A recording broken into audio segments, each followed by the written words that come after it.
Hi friends, welcome you all on this channel. Let's explore some English vocabulary. Today we are going to learn about the meanings of different words in Marathi and how to make sentences using these words. So today we are going to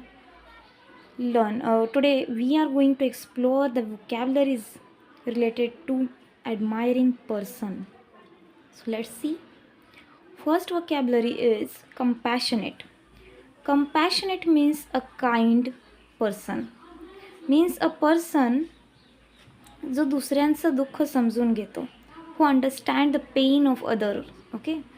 And how to make sentences using this word is she is a compassionate teacher who care about her students. म्हणजेच ती एक दुसऱ्यांना स्टुडंटला समजून घेणारी अशी एक teacher आहे जी मुलांना नेहमीच समजून घेते, मुलांची काळजी घेते. Then second example is he showed compassionate attitude towards the poor. म्हणजेच काय की त्याने गरिबांप्रती दयाळू वृत्ती दाखवली. ओके. कंपॅशनेट ह्या वर्डचा अर्थ आहे दुसऱ्यांना समजून घेणारी दयाळू अशी व्यक्ती. It means compassionate. Okay. Let's see the next word passionate. Okay, people often confuse between these two words, compassionate and passionate. So let's see what is the difference between these two words. Compassionate means a kind person, but passionate means a person having a strong interest in something. Okay, compassionate म्हणजे एक दयाळू व्यक्ती, but passionate म्हणजे अशी व्यक्ती जिला एखाद्या कामामध्ये खूप इंटरेस्ट आहे, एखादं काम ती व्यक्ती खूप आवडीने करते, त्यालाच आपण पॅशनेट असं म्हणतो. ओके. कंपॅशनेट म्हणजे दयाळू आणि पॅशनेट म्हणजे एखादं काम आवडीनं करणं. Okay. So let's see some example of the word using passionate.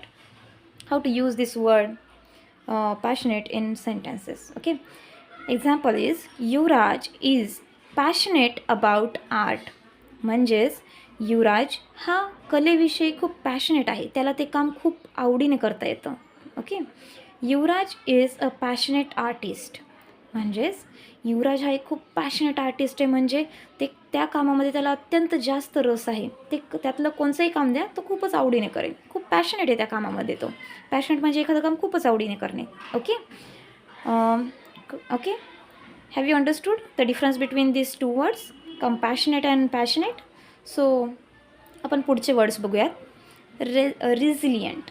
How to pronounce this word? Re. We have to pronounce this RE as a re, not re. Okay. This is not a resilient, this is a resilient. Okay. Resilient म्हणजेच संकटात टिकून राहणारी, कधीच कठीण परिस्थितीत हार न मानणारी व्यक्ती. Okay. Resilient. Example, she is a resilient woman who never gives up. म्हणजे ती संकटात टिकून राहणारी अशी स्त्री आहे जी कधीच हार मानत नाही. Okay.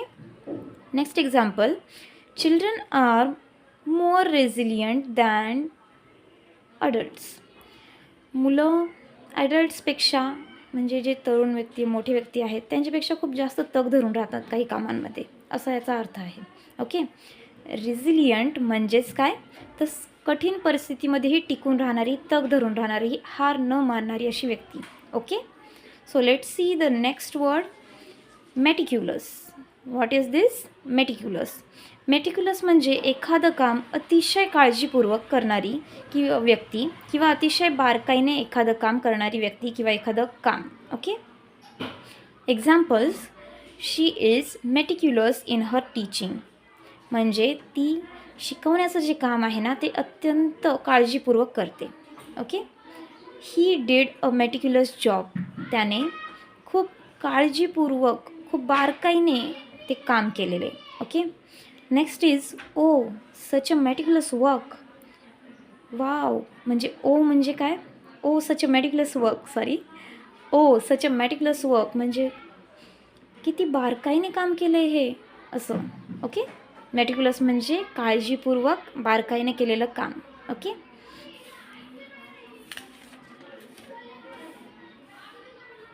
Next word is charismatic. We have to pronounce this CH as a K. Okay? Charismatic means प्रभावी व्यक्तिमत्व. Example, he has a charismatic personality. Charismatic म्हणजेच प्रभावी व्यक्तिमत्व.